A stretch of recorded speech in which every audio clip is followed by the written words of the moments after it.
Mi nombre es Luciano Torres, tengo 68 años y mi hija me lanzó el plato a la cabeza gritando, «Ni tu sombra quiero ver». Esa noche le dejé la casa vacía. Pero lo que ella no sabía es que esa casa donde había vivido gratis durante 10 años tenía una historia legal que estaba a punto de cambiar su vida para siempre. Imagínate la escena. Martes por la noche, después de un día de trabajo pesado en mi taller de carpintería. Llego a mi casa, la casa que construí con mis propias manos hace 30 años, y encuentro a mi hija Natalia en la cocina preparando la cena para ella y sus 3 hijos. «Papá», me dice sin siquiera levantar la vista de la hornalla, «los chicos necesitan plata para las actividades escolares. Son 2.500 pesos por cada uno, y necesito que me des para los útiles del año que viene también». «Natalia», le digo mientras me saco las botas de trabajo, «recién el mes pasado te di 5.000 pesos para la escuela. ¿No alcanzó con eso?». Se dio vuelta como una fiera, y ahí empezó todo lo que cambiaría nuestras vidas para siempre. «5.000 pesos no es nada. Tenés que entender que criar 3 chicos cuesta una fortuna, y vos vivís solo sin gastos. Lo mínimo que podés hacer es ayudar a tu propia familia». Le expliqué, como había hecho cientos de veces antes, que mi jubilación de carpintero no era suficiente para mantener 2 casas, que yo también tenía gastos, que necesitaba ahorrar para mi vejez.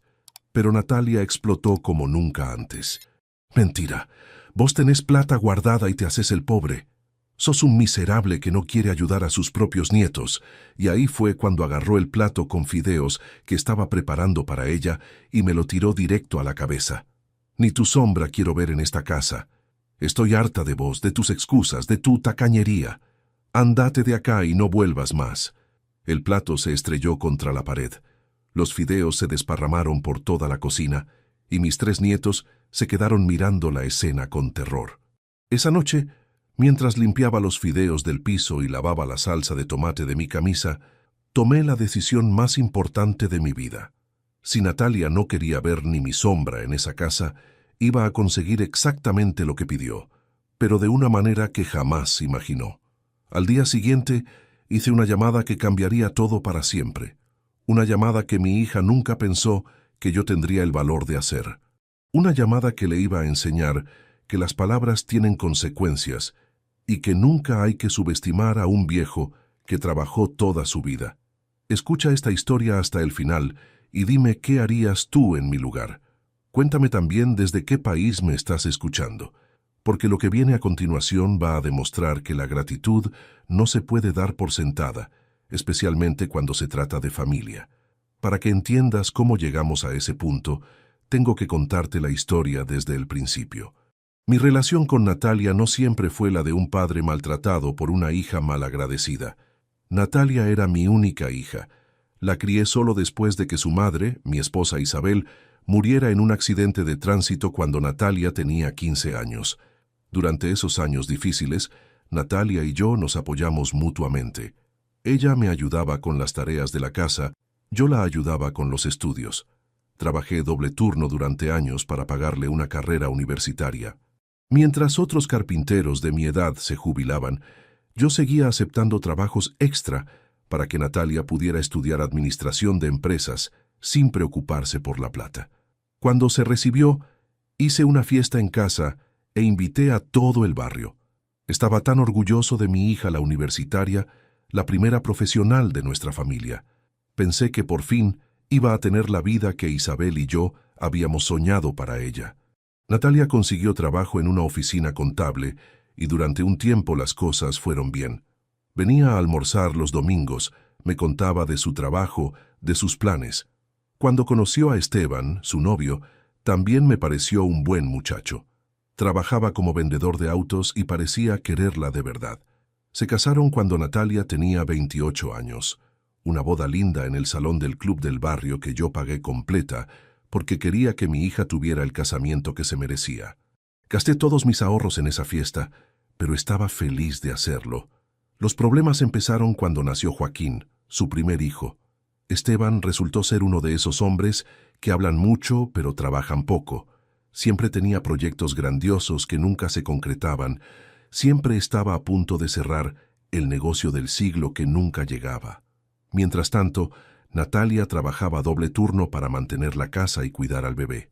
Yo la ayudaba cuando podía, les compraba pañales, leche, medicamentos, todo lo que mi jubilación me permitía. Cuando Natalia quedó embarazada de los mellizos, Camila y Bruno, la situación se volvió insostenible. Esteban había perdido el trabajo por llegar tarde repetidas veces y no conseguía nada estable. Natalia no podía trabajar porque tenía 3 chicos. Un día vino a casa llorando. «Papá», me dijo, «nos van a desalojar del departamento. No podemos pagar más el alquiler. No sabemos qué hacer. ¿Podemos quedarnos acá unos meses hasta que Esteban consiga trabajo?» Por supuesto que dije que sí. Era mi hija, eran mis nietos. Esta casa siempre iba a ser su refugio cuando lo necesitara. Pensé que sería temporal, que en unos meses iban a poder independizarse otra vez. Pero los meses se convirtieron en años. Esteban conseguía trabajitos esporádicos que duraban pocas semanas. Siempre había una excusa, que si el jefe era un explotador, que si los compañeros le tenían envidia, que si las condiciones eran inhumanas. Mientras tanto, yo seguía trabajando en mi taller para mantener a toda la familia. Compraba la comida, pagaba las cuentas de luz y gas, les daba plata para los gastos de los chicos. Mi jubilación se iba completa en mantener a 5 personas. Natalia, en lugar de agradecerme, empezó a comportarse como si fuera la dueña de la casa. Reorganizó los muebles sin preguntarme. Cambió la distribución de los cuartos. Invitaba a sus amigas sin avisarme. Poco a poco, yo me convertí en un huésped incómodo en mi propia casa. Hace 5 años, cuando cumplí 63, decidí jubilarme oficialmente. Ya no podía con el trabajo pesado de la carpintería. Mi espalda me mataba y mis manos ya no tenían la misma firmeza. Pero Natalia recibió la noticia como si fuera una traición personal. «¿Cómo te vas a jubilar ahora que más te necesitamos?», me dijo. «Los chicos están creciendo, cada vez gastan más. Esteban está por conseguir un trabajo fijo, pero hasta que eso pase, necesitamos que vos sigas trabajando». Le expliqué que mi cuerpo ya no daba para más, que la jubilación me iba a permitir descansar y disfrutar un poco después de 45 años de trabajo. Pero para Natalia, mi jubilación era un problema que afectaba sus finanzas. Durante los últimos 5 años, cada vez que Natalia necesitaba plata para algo, venía a pedírmela como si fuera un derecho. No me preguntaba si yo podía, no me preguntaba si necesitaba la plata para otra cosa. Simplemente me informaba cuánto necesitaba y esperaba que se la diera. Cuando Joaquín empezó el secundario, necesitaba uniforme nuevo, libros, cuota del colegio. Cuando los mellizos empezaron primer grado, necesitaban guardapolvos, útiles, zapatillas. Cada gasto de los chicos se convertía automáticamente en mi responsabilidad. Y si alguna vez yo dudaba, si trataba de explicar que mi jubilación no alcanzaba para tanto, Natalia me hacía sentir culpable. «Papá, son tus nietos. ¿No querés que tengan lo mejor? ¿No te importa su educación?» Por supuesto que me importaba. Adoraba a mis nietos. Joaquín, de 15 años, que había heredado mi habilidad para trabajar con las manos. Camila, de 12 años, que me recordaba a Natalia cuando era chica. Bruno, también de 12 años, que tenía la sonrisa de su abuela Isabel. Pero empecé a darme cuenta de que para Natalia yo no era su padre, era su fuente de financiamiento. No le importaba si yo estaba bien, si tenía problemas de salud, si necesitaba algo. Solo le importaba si tenía plata para darle. El año pasado me diagnosticaron diabetes. Necesitaba medicación cara, cambios en la dieta, controles médicos regulares. Cuando le conté a Natalia, su primera reacción no fue preocuparse por mi salud, sino calcular cuánto iba a costar el tratamiento. «Papá», me dijo, «esperemos que el tratamiento no sea muy caro porque este mes necesito plata para las vacaciones de los chicos». Era increíble. Su padre le contaba que tenía una enfermedad crónica y ella se preocupaba por cómo eso iba a afectar su presupuesto familiar. Hace 6 meses, Esteban se fue de casa. Después de 15 años de ser mantenido por mi jubilación, decidió que quería encontrarse a sí mismo y se fue a vivir con una compañera de trabajo 20 años menor. Dejó a Natalia sola con 3 hijos y sin ningún ingreso propio. En lugar de buscar trabajo, en lugar de tratar de valerse por sí misma, Natalia decidió que yo tenía que compensar la ausencia de Esteban. Ahora no solo tenía que mantener a los chicos, sino también a ella. Mi jubilación de 35,000 pesos mensuales tenía que alcanzar para 5 personas. Empecé a trabajar otra vez en mi taller, haciendo muebles por encargo, para poder llegar a fin de mes.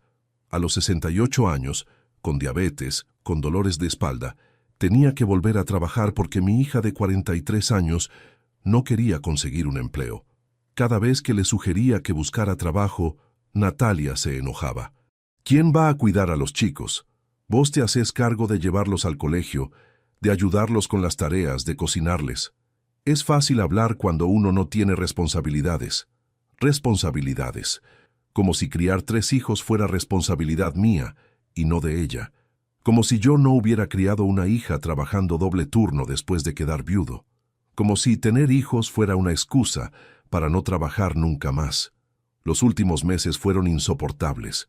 Natalia estaba cada vez más agresiva, cada vez más exigente.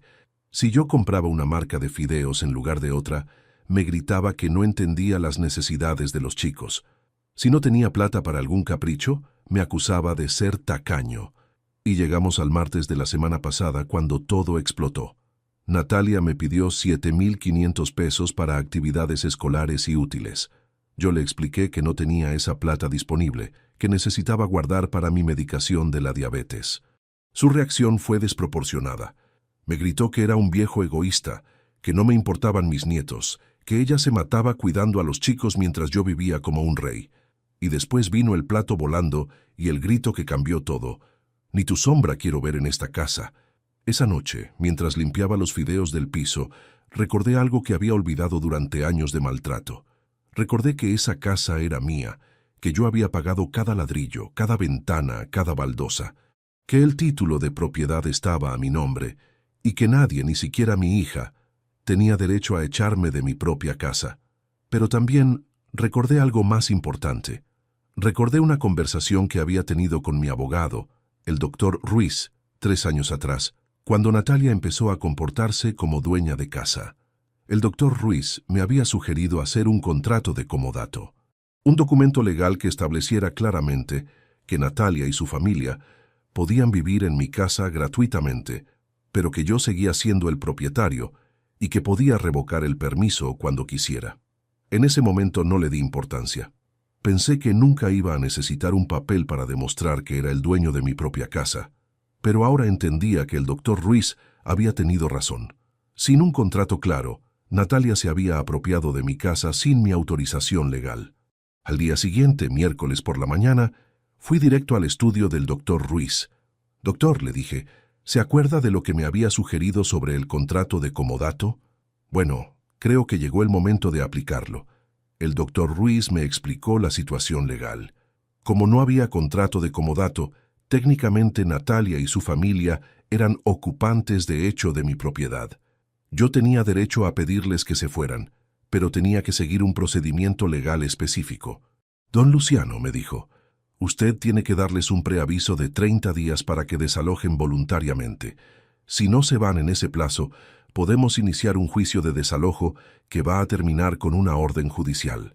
30 días. Un mes para que Natalia entendiera que las consecuencias de sus actos habían llegado. Un mes para que se diera cuenta de que había cometido el error más grande de su vida cuando me dijo que no quería ver ni mi sombra. Pero antes de firmar los papeles, el doctor Ruiz me hizo una pregunta que me hizo reflexionar. Don Luciano, ¿está seguro de que quiere hacer esto? Es su hija. Son sus nietos. Una vez que inicie este proceso, las cosas van a cambiar para siempre entre ustedes. Doctor, le respondí, durante 10 años traté de ser un buen padre y un buen abuelo. Trabajé hasta los 68 años para mantener a gente que no me agradece, que me trata como un empleado en mi propia casa. Mi hija me tiró un plato en la cara y me dijo que no quería verme. Creo que ya no tengo nada que perder. Firmé todos los papeles. Esa misma tarde, un escribano fue a mi casa para entregar la notificación formal de desalojo. Natalia recibió el papel con una cara de confusión, que después se transformó en terror cuando entendió lo que estaba leyendo. «¿Qué es esto, papá?», me preguntó cuando llegué del taller. «Es exactamente lo que dice Natalia. Tenés 30 días para buscar otro lugar donde vivir. Esta es mi casa y ya no son bienvenidos acá. Estás loco. No podés echarnos. Somos tu familia. Vivimos acá hace 10 años. Vivieron acá 10 años porque yo se los permití. Pero ayer me dejaste muy claro que no querías ver ni mi sombra. Bueno, no la vas a ver más, ni a mí ni a mi casa. Papá, fue un momento de enojo. No hablaba en serio. No podés destruir a tu familia por una discusión. Natalia, le dije, durante 10 años tuve miles de oportunidades de ver cómo me trataban realmente. Ayer solo confirmé lo que ya sabía, que para ustedes soy un cajero automático, no un padre. Esa noche Natalia lloró, me pidió perdón, me prometió que todo iba a cambiar, pero eran las mismas promesas de siempre. Las mismas disculpas que me daba cada vez que se pasaba de la raya y después volvía a comportarse igual. Los siguientes días fueron un infierno. Natalia alternaba entre suplicarme que retirara el desalojo y amenazarme con cortar para siempre mi relación con los nietos. Los chicos me miraban con cara de confusión, sin entender por qué de repente su abuelo los quería echar de casa. Joaquín, mi nieto mayor, fue el que más me dolió. «Abuelo», me dijo una noche, «¿es verdad que nos vas a echar de casa? No entiendo por qué estás enojado con nosotros. Nosotros no hicimos nada malo». «Joaquín», le expliqué, «no estoy enojado con ustedes. Ustedes son mis nietos y los voy a querer siempre. Pero su mamá y yo tenemos problemas que no se pueden arreglar viviendo en la misma casa. Pero abuelo, ¿a dónde vamos a ir? Mamá dice que no tenemos plata para alquilar. Ese, mi nieto, es un problema que su mamá va a tener que resolver. Durante 10 años yo los mantuve. Ahora le toca a ella buscar la manera de mantenerlos. Era duro hablarle así a un chico de 15 años, pero también era importante que entendiera la realidad. Su madre era una mujer adulta, universitaria, que había elegido no trabajar durante años. Era hora de que enfrentara las consecuencias de esa decisión. A los 15 días del plazo, Natalia vino con una propuesta. «Papá», me dijo, «hablé con una asistente social. Ella me explicó que vos no podés echarnos así nomás porque tenés nietos menores, que hay leyes que nos protegen». «Es posible, Natalia», le respondí, «pero también hay leyes que me protegen a mí como propietario de esta casa, y hay leyes que dicen que los padres tienen obligación de mantener a sus hijos, no los abuelos». Me amenazó con ir a un abogado, con denunciarme por abandono de persona, con hacer un escándalo mediático. Todas las estrategias típicas de alguien que sabe que no tiene razón, pero no quiere aceptar las consecuencias de sus actos. Pero yo ya había consultado con el doctor Ruiz sobre todas esas posibilidades. El abandono de persona no aplicaba porque Natalia era una adulta capaz de trabajar. Los derechos de los niños no incluían el derecho a vivir gratis en la casa del abuelo si la madre podía mantenerlos de otra manera. A los 25 días, cuando quedaban solo 5 días del plazo, Natalia finalmente aceptó la realidad. Había conseguido un pequeño departamento de 2 ambientes a 15 cuadras de casa. También había empezado a trabajar medio tiempo en una oficina contable, su primer empleo en 10 años. El último día del plazo, un camión de mudanza llegó a buscar las cosas de Natalia. Era extraño ver cómo sacaban de mi casa los muebles que habían estado ahí durante 10 años, la ropa de mis nietos, los juguetes que yo les había comprado. Los chicos estaban tristes, confundidos. No entendían por qué tenían que irse de la casa donde habían crecido. Camila me abrazó llorando y me dijo, «Abuelo, ¿ya no nos querés más? Por supuesto que los quiero, mi amor. Siempre van a ser mis nietos, pero a veces los grandes tienen que tomar decisiones difíciles». Natalia, en cambio, ni me dirigió la palabra. Se fue de casa como había vivido los últimos años, sin agradecer, sin reconocer todo lo que yo había hecho por ella y sus hijos, sin aceptar responsabilidad por la situación que ella misma había creado. Esa noche me quedé solo en mi casa por primera vez en 10 años. Era un silencio extraño. Después de tanto tiempo de gritos, televisión a todo volumen, ruido de chicos corriendo. Pero no era un silencio triste, era un silencio de paz. Caminé por todas las habitaciones, recordando cómo había sido mi casa antes de que Natalia se instalara. Recordé las noches tranquilas leyendo el diario en mi sillón favorito. Recordé los fines de semana trabajando en mi taller sin que nadie me pidiera plata. Recordé lo que era vivir sin estrés constante. Los primeros días fueron de adaptación. Tenía que acostumbrarme a cocinar para uno solo, a hacer las compras pensando solo en mis necesidades, a manejar mi dinero sin tener que calcular cuánto iba a pedir Natalia. Pero de a poco me di cuenta de algo increíble. Con mi jubilación de 35,000 pesos podía vivir perfectamente. Podía comprar mi medicación para la diabetes sin problemas. Podía permitirme algunos gustos que hacía años no me daba. Podía ahorrar para emergencias. Durante 10 años había creído que era pobre, que mi jubilación no alcanzaba para nada, pero la realidad era que mantener 5 personas con un solo ingreso era imposible. Mantener una persona con ese mismo ingreso era perfectamente viable. También descubrí que tenía mucho tiempo libre, sin tener que trabajar extra para mantener a Natalia, sin tener que estar disponible para cada emergencia económica familiar. Podía dedicarme a cosas que me gustaban. Volví a mi taller, pero ahora por placer, no por necesidad. Empecé a hacer muebles para regalar a vecinos, a arreglar cosas del barrio sin cobrar. Redescubrí el placer de trabajar con las manos sin la presión de tener que generar ingresos. También retomé contacto con viejos amigos que había perdido durante los años en que mi vida giraba solo alrededor de los problemas de Natalia. Amigos del trabajo, vecinos, conocidos del club del barrio, gente que me invitaba a almorzar, a jugar cartas, a ver fútbol. Pero lo más importante fue que recuperé mi dignidad. Durante 10 años me había acostumbrado a ser tratado como un empleado en mi propia casa, como alguien cuya única función era proveer dinero. Ahora volvía a ser Luciano Torres, no el cajero automático de la familia. Natalia me llamó por teléfono 2 semanas después de mudarse. «Papá», me dijo, «los chicos te extrañan mucho. Joaquín pregunta si puede venir a visitarte. Camila quiere que la ayudes con un trabajo del colegio como hacías antes». «Por supuesto que pueden venir», le dije. «Esta casa siempre va a estar abierta para mis nietos, pero con condiciones claras. Las visitas se coordinan previamente, se respetan mis horarios, y vos no entras a mi casa hasta que aprendas a tratarme con respeto». «¿Hasta cuándo vas a estar enojado conmigo?», me preguntó. «No estoy enojado, Natalia. Estoy cansado. Cansado de ser maltratado. Cansado de ser dado por sentado. Cansado de que me traten como si fuera una obligación molesta». Los nietos empezaron a visitarme los sábados por la tarde. Al principio, era raro tener que pedirle permiso a Natalia para ver a mis propios nietos, pero poco a poco establecimos una rutina que funcionaba para todos. Joaquín me contaba cómo era vivir en el departamento nuevo, más chico, pero más ordenado. Camila me mostraba los deberes del colegio y yo la ayudaba como siempre había hecho. Bruno me pedía que le enseñara a usar las herramientas del taller, pero lo más importante era que ahora podía disfrutar realmente de mis nietos, sin el estrés de mantenerlos económicamente, sin la presión de estar disponible las 24 horas, podía concentrarme en ser un buen abuelo durante el tiempo que pasábamos juntos. También me di cuenta de que los chicos se habían adaptado mejor de lo que esperaba a la nueva situación.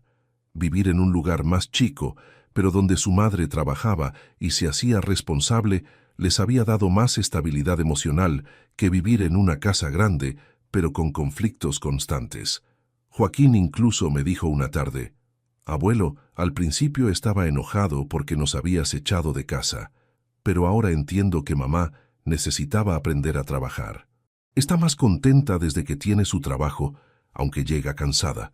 Esas palabras de mi nieto me confirmaron que había tomado la decisión correcta. A veces los actos que parecen crueles a corto plazo son necesarios para el crecimiento de las personas a largo plazo. Natalia tardó 3 meses en venir a hablar conmigo personalmente. Cuando finalmente lo hizo, era una mujer diferente. El trabajo la había cambiado. Tenía más confianza en sí misma, más energía, más propósito. «Papá», me dijo, «vine a pedirte perdón, no solo por el plato, sino por todo. Por 10 años de tratarte mal, por darte por sentado, por convertirte en mi empleado en lugar de valorarte como mi padre. También vine a agradecerte», siguió diciendo. «Echarme de casa fue lo mejor que me pudo pasar. Me obligó a trabajar, a hacerme responsable de mi vida. Por primera vez en años me siento orgullosa de mí misma. Esa disculpa, viniendo de una hija que había aprendido a valorar el trabajo y la responsabilidad, significó más para mí que cualquier plato de fideos que no me hubiera tirado nunca.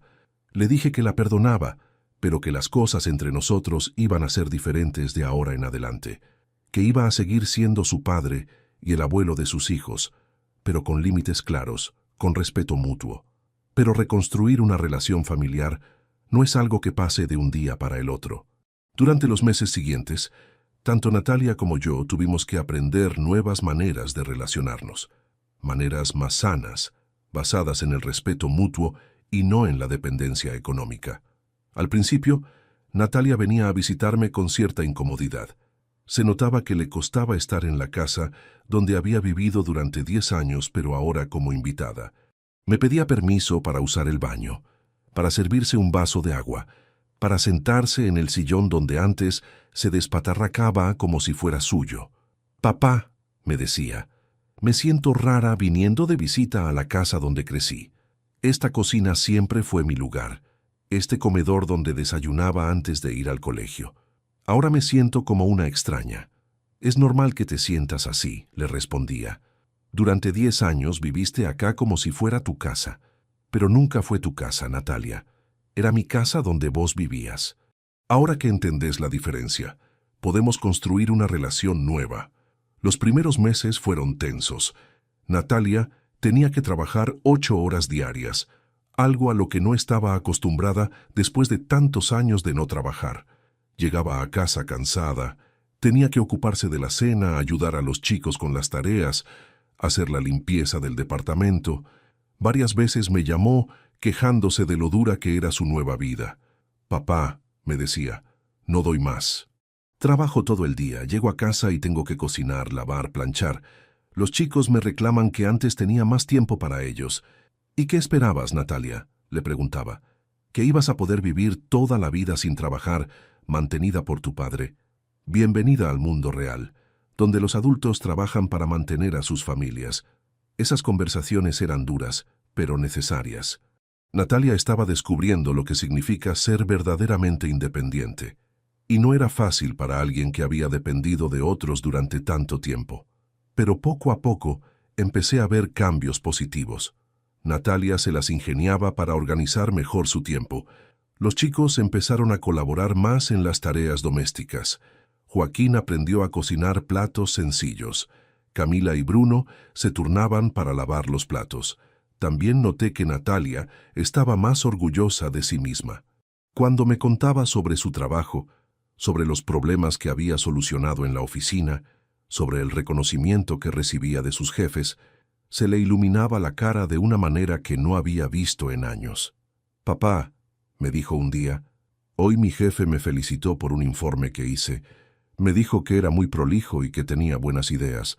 Hacía años que nadie me decía que hacía algo bien. ¿Te das cuenta de lo que significa sentirse útil otra vez?». Esas palabras me confirmaron que había tomado la decisión correcta. Durante años, Natalia había perdido su autoestima porque no tenía desafíos, no tenía responsabilidades propias, no tenía manera de demostrar sus capacidades. Viéndola ahora trabajando, luchando, creciendo, me di cuenta de que mantenerla económicamente no había sido ayudarla. Había sido perjudicarla porque le había quitado la oportunidad de desarrollar su potencial. Después de 6 meses de trabajo, Natalia recibió su primer aumento de sueldo. Era un aumento pequeño, de 3,000 pesos, pero para ella representaba mucho más que dinero. Representaba reconocimiento, progreso, futuro. «Papá», me dijo cuando vino a contarme la noticia, «con este aumento voy a poder ahorrar un poco todos los meses. Quiero juntar para dar el anticipo de un departamento más grande, con una habitación para cada uno de los chicos». Ver a mi hija planificar su futuro, tener metas propias, trabajar por sus objetivos, me llenaba de orgullo. Era la Natalia que yo había imaginado cuando le pagué los estudios universitarios, la profesional capaz e independiente que siempre había sabido que podía ser. Pero no todo fue fácil durante este proceso. Hubo momentos en que Natalia volvía a sus viejos patrones, especialmente cuando tenía gastos inesperados. Cuando Bruno se enfermó y necesitó medicamentos caros, cuando se rompió el lavarropas del departamento, cuando Camila necesitó lentes. En esas ocasiones, Natalia venía a pedirme ayuda económica como en los viejos tiempos, pero ahora yo tenía límites claros. La ayudaba cuando realmente era una emergencia, pero con condiciones específicas. Natalia, le decía, te voy a prestar 2,000 pesos para la medicación de Bruno, pero es un préstamo, no un regalo. Me los devolvés en 4 cuotas de 500 pesos, y antes de prestarle plata a vos otra vez, tenés que haber devuelto esta. Al principio se ofendía. Papá, soy tu hija, no una extraña. ¿Me vas a cobrar intereses como un banco? No te voy a cobrar intereses, pero sí te voy a enseñar que el dinero cuesta ganarlo. Si te cuesta devolverlo, vas a pensar 2 veces antes de pedirlo. Esa disciplina económica le sirvió mucho. Natalia aprendió a administrar mejor su dinero, a priorizar gastos, a distinguir entre necesidades y caprichos. Aprendió a ahorrar para emergencias en lugar de contar automáticamente conmigo. También establecimos reglas claras para las visitas de los nietos. Podían venir los sábados por la tarde y los domingos hasta las 6. Durante esas visitas, yo me dedicaba completamente a ellos, pero cuando se terminaba el horario, se terminaba la visita. Los chicos tardaron en acostumbrarse a estos límites. Estaban acostumbrados a tener acceso total a mi casa y a mí. Ahora tenían que aprender que el tiempo del abuelo también tenía valor y que había que respetarlo. Abuelo, me decía Camila un domingo cuando llegaban las 6, ¿no podemos quedarnos un ratito más? Estábamos tan bien jugando. No, mi amor. Las reglas son las reglas. Si empiezo a hacer excepciones, después no voy a poder mantener los límites que necesito. Era difícil ser firme con mis nietos, pero era necesario. Ellos también tenían que aprender que las relaciones sanas tienen límites, que el amor no significa disponibilidad total, que el respeto incluye respetar los tiempos y espacios de los demás. Con el tiempo, los chicos entendieron y aceptaron las nuevas reglas. Incluso empezaron a valorar más el tiempo que pasábamos juntos porque sabían que era limitado. Se concentraban en disfrutar esas horas en lugar de darlas por sentadas. Joaquín, que ya tenía 16 años, fue el que mejor entendió la situación. Un día me dijo algo que me marcó mucho. Abuelo, al principio estaba enojado porque nos habías echado de casa, pero ahora me doy cuenta de que mamá estaba mal. No estaba viviendo, estaba sobreviviendo, ahora está mucho mejor. Ese nivel de madurez en un adolescente me sorprendió. Joaquín había visto cómo su madre había cambiado. Había entendido que a veces las decisiones difíciles son necesarias para el crecimiento personal. También me contó algo que no sabía. Abuelo, me dijo, mamá llora a veces cuando piensa que no la vemos, pero no llora de tristeza, llora de alivio. Dice que por primera vez en años se siente orgullosa de sí misma. Esas lágrimas de alivio de Natalia me confirmaron algo que había intuido. Durante todos esos años de dependencia económica, ella también había sufrido. Había perdido su identidad, su autoestima, su propósito. Mantenerla había sido perjudicial para ella tanto como para mí. El primer aniversario del Día del Plato, como empezamos a llamarlo en familia, lo celebramos de una manera especial. Natalia vino con los chicos a almorzar a casa, pero esta vez ella trajo la comida. Había cocinado en su departamento y había traído todo en recipientes. Papá, me dijo mientras ponía la mesa, este año hago yo el almuerzo del aniversario. Quiero agradecerte por haber tenido el coraje de echarme de casa.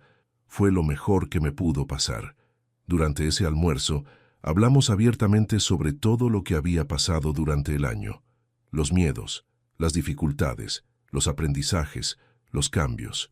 Los chicos también participaron de la conversación, contando cómo habían vivido ellos la transición. Bruno, el más chico, dijo algo que me emocionó. Abuelo, antes pensaba que eras malo porque nos habías echado, pero ahora entiendo que a veces hay que ser un poquito malo para ayudar a las personas a ser mejores. Esa sabiduría de un chico de 13 años me recordó por qué había tomado la decisión que tomé. No había sido crueldad, había sido amor firme. Amor que pone límites, que enseña consecuencias, que ayuda a crecer aunque duela.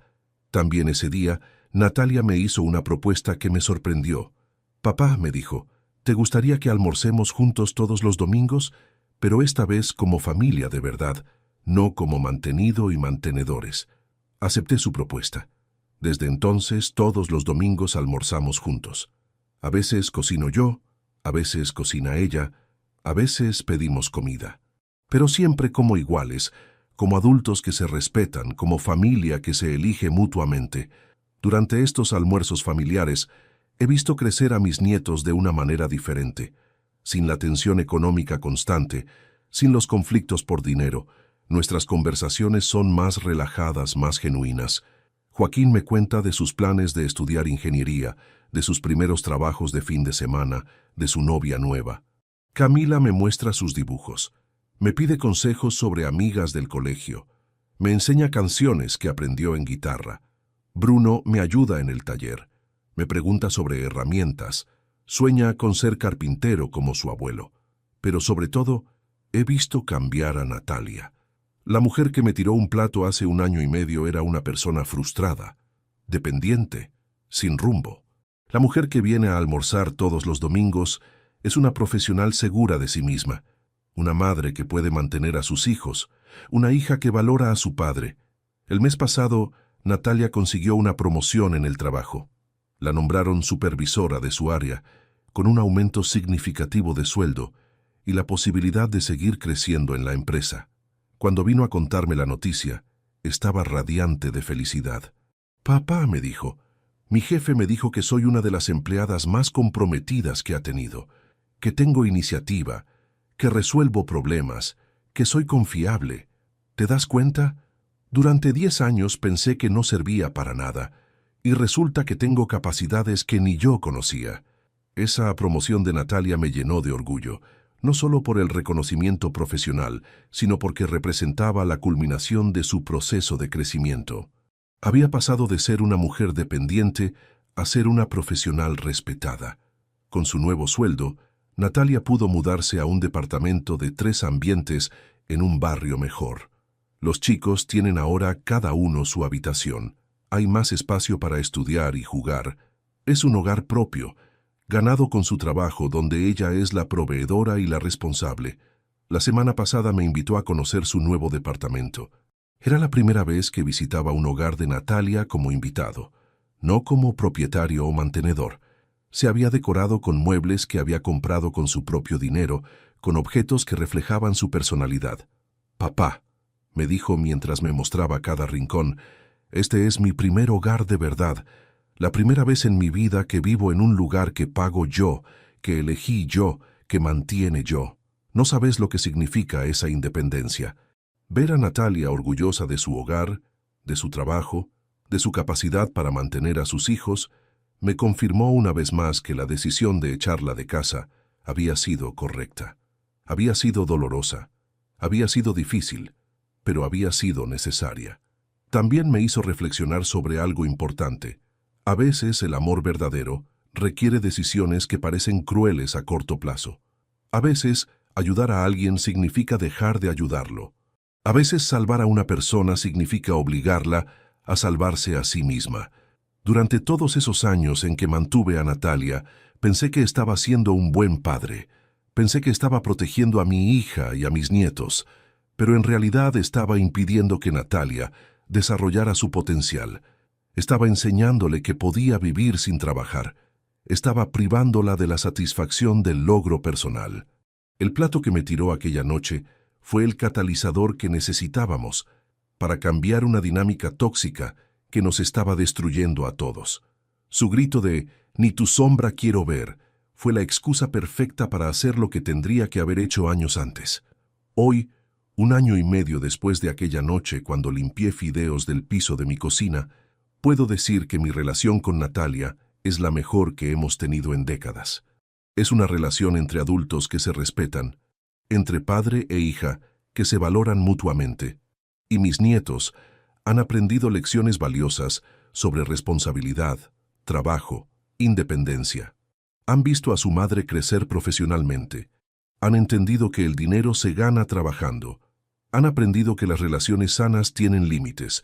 Joaquín ya trabaja los sábados en un local de computación y ahorra para comprarse una moto. Camila ayuda a Natalia con las tareas domésticas y habla de estudiar diseño gráfico. Bruno sigue viniendo a mi taller, pero ahora entiende que es un privilegio, no un derecho. Mi hija me lanzó el plato y gritó, «¡Ni tu sombra quiero ver!». Esa noche le dejé la casa vacía. Y fue la mejor decisión que tomé en mi vida, porque a veces, para construir algo nuevo y mejor, hay que tener el coraje de destruir lo que está roto. La semana pasada, mientras tomaba mate en mi patio después de un día tranquilo en el taller, me puse a reflexionar sobre todo lo que había pasado desde aquella noche del plato. Me di cuenta de que no solo había cambiado mi relación con Natalia, sino que había cambiado como persona.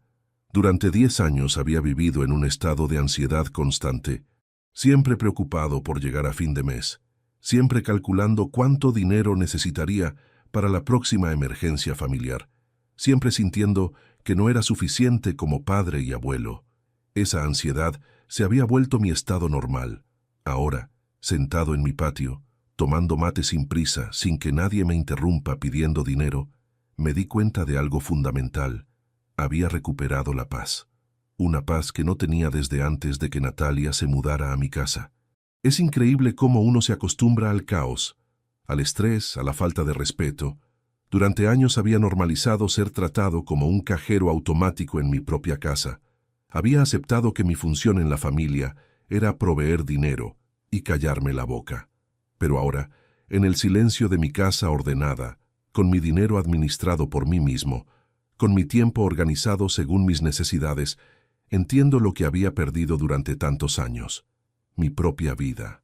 Ayer vino don Carlos, mi vecino de al lado, a preguntarme si era verdad que había echado a mi hija de casa.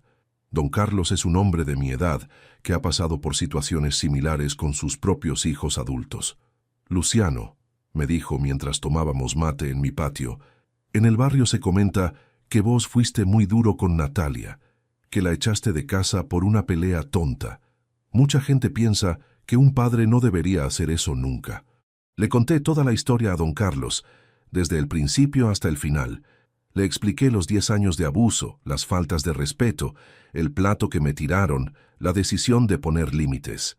Cuando terminé de hablar, don Carlos se quedó callado durante un rato largo. Luciano, me dijo finalmente, yo tengo un hijo de 40 años que vive conmigo desde que se separó. No trabaja, no ayuda en la casa, me trata como si fuera su empleado. Cada vez que le sugiero que busque trabajo, me dice que soy un padre desnaturalizado. Tu historia me está haciendo pensar. Esa conversación con don Carlos me hizo dar cuenta de algo importante. Mi situación no era única. Hay muchos padres mayores que están pasando por lo mismo, que están siendo abusados económica y emocionalmente por hijos adultos que no quieren asumir responsabilidades. Don Carlos, le dije, durante años pensé que era normal sacrificarme por mi familia.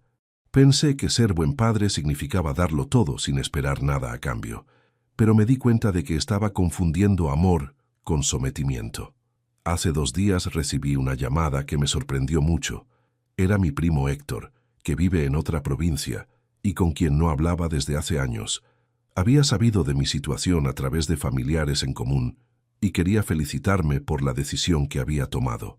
«Luciano», me dijo Héctor por teléfono, «cuando me contaron que habías echado a Natalia de casa, al principio pensé que te habías vuelto loco, pero después me explicaron toda la historia y me di cuenta de que hiciste exactamente lo que yo tendría que haber hecho con mis hijos hace años». Héctor me contó que él también había mantenido a hijos adultos durante años, que había sacrificado su jubilación y su tranquilidad por familia que no lo valoraba. Pero a diferencia de mí, él nunca había tenido el coraje de poner límites. Ahora tengo 75 años, me dijo, y sigo manteniendo a un hijo de 50 que nunca trabajó en serio. Mi jubilación se va completa en mantenerlo a él y a sus hijos. No tengo plata para mis medicamentos, pero él siempre tiene para sus vicios. La historia de Héctor me confirmó que había tomado la decisión correcta en el momento correcto. Si hubiera esperado más años, Si hubiera seguido tolerando el abuso, habría terminado como él. Un viejo sin recursos, sin dignidad, manteniendo a gente que no lo respeta. Primo, le dije a Héctor, nunca es demasiado tarde para poner límites. Vos también podés echar a tu hijo de casa. También podés recuperar tu vida, tu plata, tu tranquilidad. Solo necesitas el coraje para dar el primer paso. No sé si Héctor va a seguir mi consejo, pero al menos ahora sabe que es posible cambiar una situación que parecía sin salida. Sabe que hay padres que han puesto límites y que han salido ganando. Esta mañana, mientras desayunaba tranquilo en mi cocina, pensé en todos los cambios positivos que había traído mi decisión. No solo para mí, sino para toda la familia. Natalia había crecido profesionalmente. Los chicos habían aprendido sobre responsabilidad.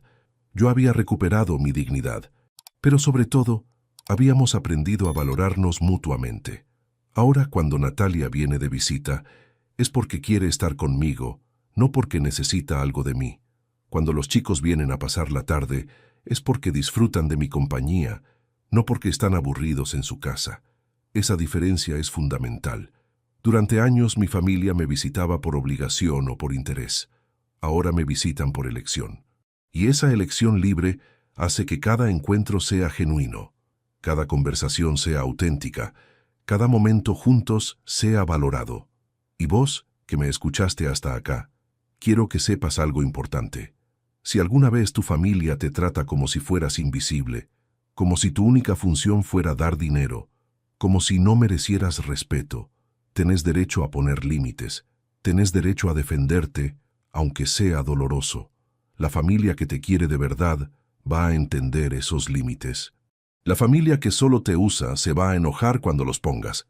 Esa reacción te va a decir todo lo que necesitas saber sobre quién realmente te valora.